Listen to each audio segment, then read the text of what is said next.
Hi, everyone. Welcome to Kiwi College. I'm Sarah Smith, the editorial director of Kiwi Magazine, and we are all in for a treat today because joining me are Lynn Colwell and Corey Colwell-Lipson, the mother-daughter team that literally wrote the book on Celebrating Green. And by the way, all of you who are here today are entered to win one of 5 signed copies of their book, which is called Celebrate Green. Great book that we're all big fans of here at Kiwi. Lynn and Corey are also the women behind the nonprofit initiative Green Halloween and also National Costume Swap Day, both big successes. But their expertise and their great ideas extend throughout the year. So today's topic is something that we all deal with all year long, and it's kids' birthdays. So please, we're looking forward to hearing from them. And please, anyone who has questions, they'll be able to take as many as we can at the end of their talk. So you can type them into your question field at any time during their talk or afterwards, and we'll get to as many of them as we can. So Corey and Lynn, thank you so much for being here. Please take it away. Thank you, Sarah. Hi, everyone. We're so excited to be with you today and to have the opportunity to speak about one of our all-time favorite subjects, which is throwing birthday parties your kids, your wallet, and Mother Nature will all love. Our goal for today is that you'll come away with loads of fresh ideas for how to celebrate your child's next birthday party sustainably without losing an ounce of fun. You know, we've never met a child who was disappointed when parents went to the effort of making their parties eco-friendly on a budget. And so our ideas are all eco-friendly, wallet-friendly, and nature-friendly. It's really about adding elements that parents and kids can feel great about. And we're talking about creating meaning and memories without the mess and excess.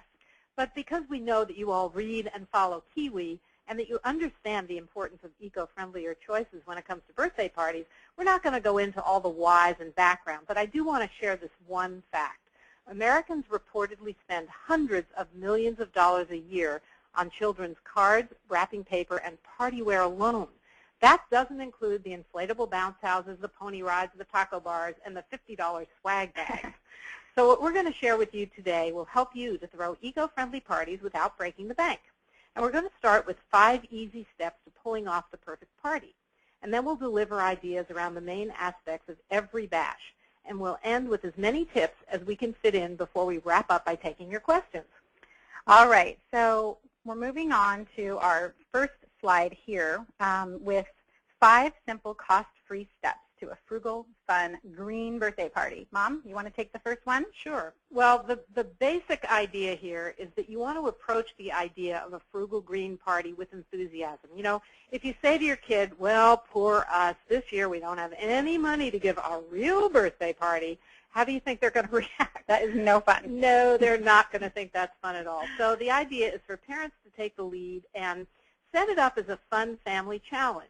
And most kids are going to want to help and be really excited about playing a role in supporting the family and the planet while still having a great time. It's all in the parent's attitude. Absolutely, and that leads in perfectly to our next tip, which is planning with your child and planning ahead. In our experience, kids from about the age of 4 will have a lot to say about what they want in their birthday party, and they can make choices in terms of sustainability. So how about getting together, making a list of ways that you can throw a sustainable party without spending a lot of money, and let them pick their favorites. Of course, older kids can get on the internet with your supervision and can look for interesting ways that they can have, you know, a fun birthday party that doesn't add to a lot of waste and extra excess and doesn't cost you a lot of money. We really, really believe that planning ahead with your child is a key to saving money. Yeah, and another big key is using what you already have or make what you need from what you own or you can borrow. We are big borrowers, aren't we? We are. We don't only borrow from each other, but that's the first step. Yeah, I've never understood why we should buy something if we can borrow it, if we can buy it on the cheap, if we can exchange, if we can make it, yes, make it. So, you know, decorations, activities, even the gifts that you might want to give the kids to take home, they don't need to be expensive. They don't even need to be purchased to be unique and to fit into your party. Absolutely. Okay, the 4th tip is doubling up. Now, this is a really key component, and we'll talk a lot about it during today's webinar. But doubling up means pairing different components of the party. So like planning activities that also double as decor, as take-home gifts. For example, instead of decorating the cake or cupcakes ahead of time, how about having the making and the decorating as a party activity? And then the kids, of course, can eat it for the food, and they can take home part of what they made, or they can take home a recipe for what they made, or maybe the ingredients in it as a party favor. So we've combined a lot. We've saved resources. We've definitely saved a lot of money, and we haven't taken away an ounce of fun. Hey, you know what? You can even triple up. If you What? made it at the beginning of the party, you could put it in the center of the table for decor. Edible decor. Right. We love that. Very, very good. And what's the fifth tip, Mom? Well, the last tip is to replace waste-making elements with fun and or meaning.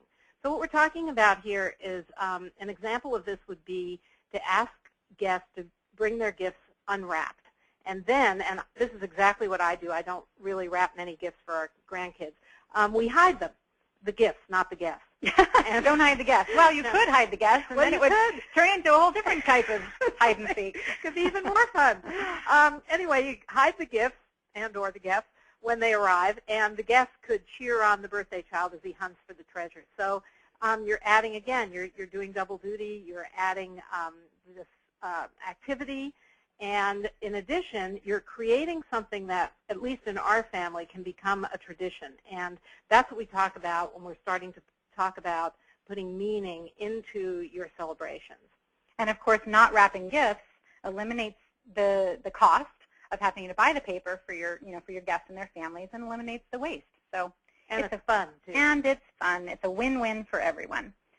Okay, so next slide, we're going to be talking about next is greening the 4 main party elements. Now, these elements that you see here, decor, food, activities, and gifts, including party favors, these are really the 4 components of most celebrations. So you can take what you've learned today and apply them to any party that you're having throughout the year. Of course, today's webinar is about birthday parties. So let's talk about decor. All right, the first tip here is to let Mama Nature do the decorating. Believe me, she can save you a lot of time and a lot of money. One idea on this is to get outside. When you're outside, whether you're at a beach or you're at a park, you're in the forest, you're at a farm, there's absolutely no need to decorate at all. Look around you. It's beautiful. It's it's engaging for the kids. There's lots of things to touch and feel and do. You really don't need to purchase any additional decor if you're outside.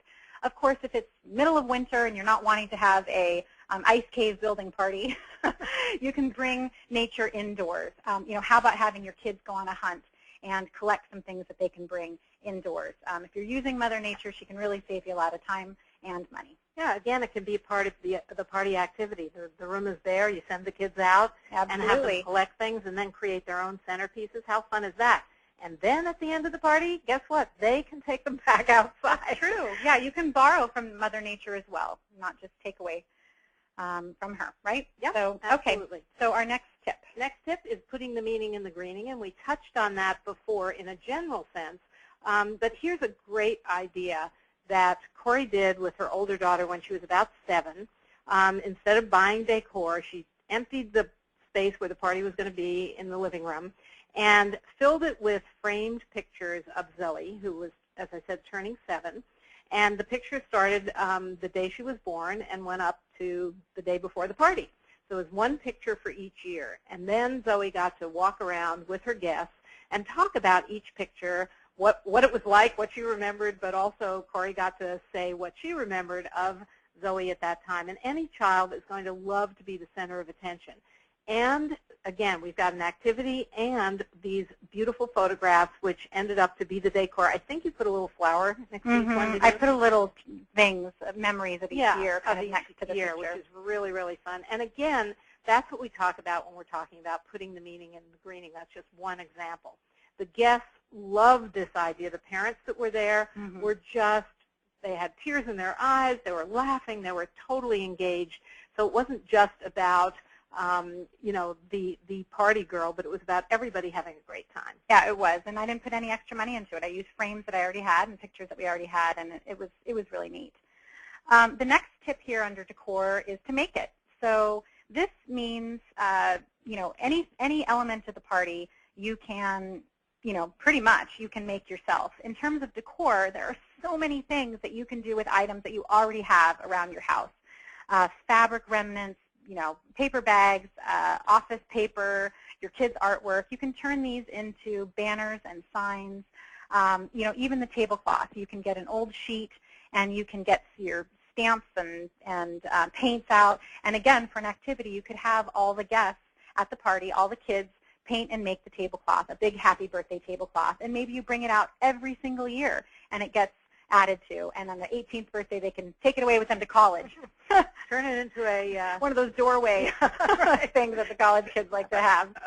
Exactly. Lots of ideas for doing those things are on our website at Celebrate Green, or you can just Google the ideas too. Theme on the cheap. What we're talking about there is, I don't know about you guys, but I know when our kids were small, and even our grandkids, they have ideas, very specific ideas about a theme for the party. And oftentimes it's based on some licensed character or a superhero or a book or whatever it happens to be, or maybe they're particularly interested in the environment. So how do you create that, a party without buying all of the stuff that comes along with it? Because, of course, there's matching napkins and tableware and decor and all of that. Everything. The piñata matches. So put on your thinking caps and, again, sit down with your kids and present it as a little bit of a challenge to them. You like Mickey Mouse. Does anybody like Mickey Mouse anymore? I don't know, Mom. Maybe it's come back around. How old I am. No, well, the Smurfs have come back, right? Very true. So maybe Mickey will too. Anyway, whoever it is, really brainstorm with your kids. You will be amazed that they will come up with these ideas that will keep you out of the store, which is the idea. Now, just some general ideas. If you were having a bird-themed party, you could paint cardboard trees that you cut from old refrigerator boxes. If a child wants something that's based on the ocean, you could do a mural and hang seaweed yarn tendrils from the ceiling.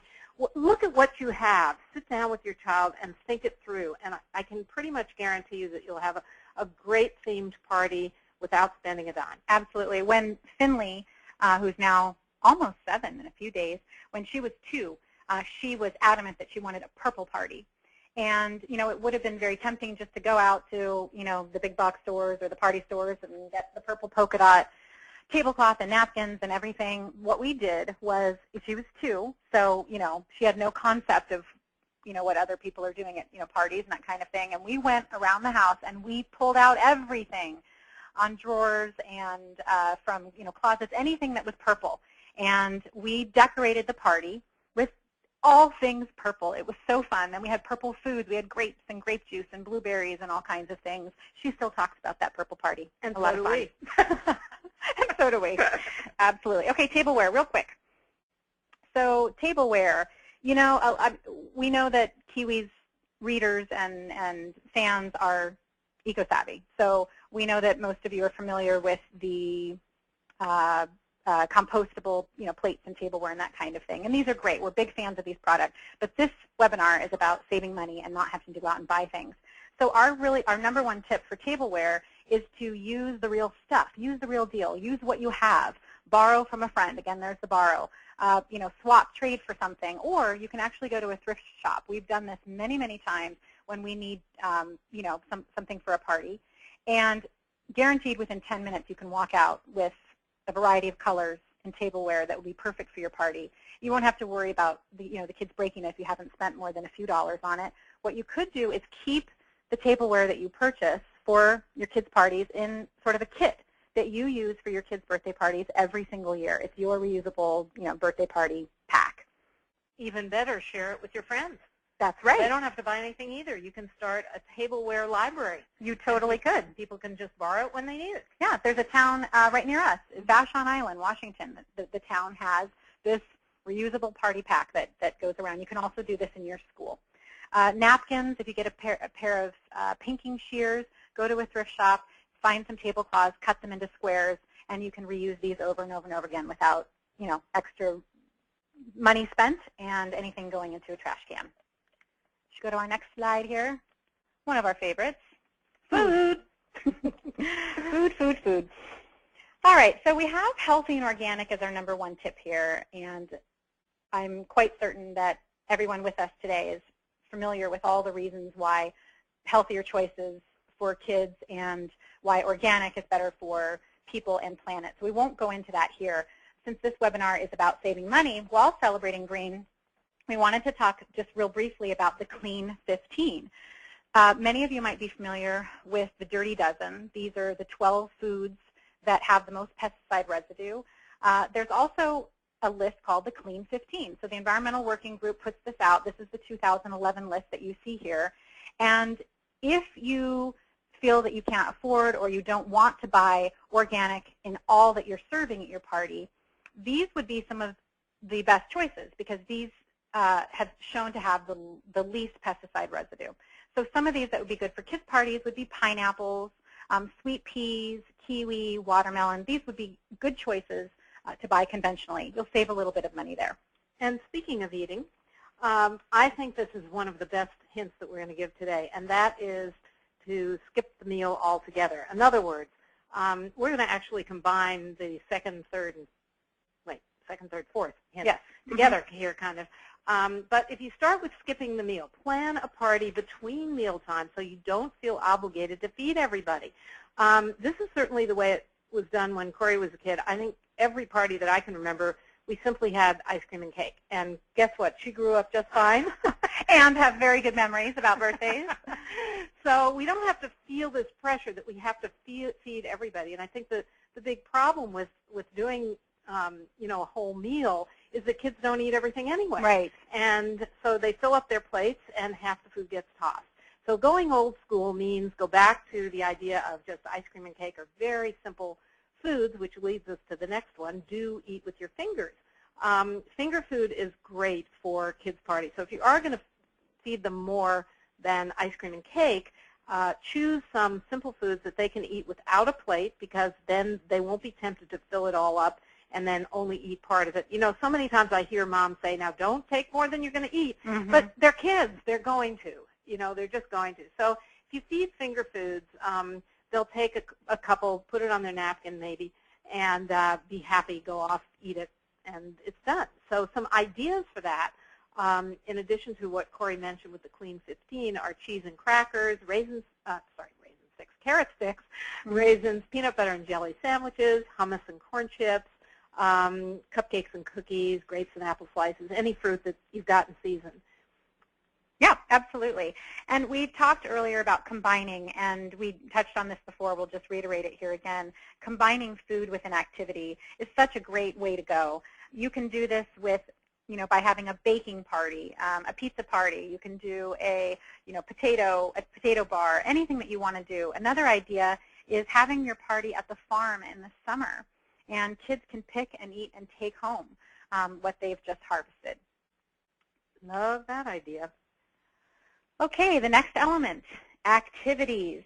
Now, we hope that we are giving you dozens and dozens of ideas that will resonate with you and your family. But if one rises to the top, it would be our hope that it would be this one, because we really believe that focusing on the activities, so people over things, is really, really the way to reduce the resources required for the party, to reduce waste, and to reduce costs. Just make your parties about the fun. That's what people are going to remember. And Mom, I can definitely say that is the theme of your parties. I mean, people are going to have fun at your parties, like it or not. Exactly. And some don't, and they don't come. That is not true. I don't think anyone walks away from any parties you have. This is a picture here on this slide of us playing a silly game where the kids are blindfolded and they're supposed to be putting cotton balls up onto the plate on top of their heads. It's a silly game. Anyone from 2 to 92 can play, and it's an example of just having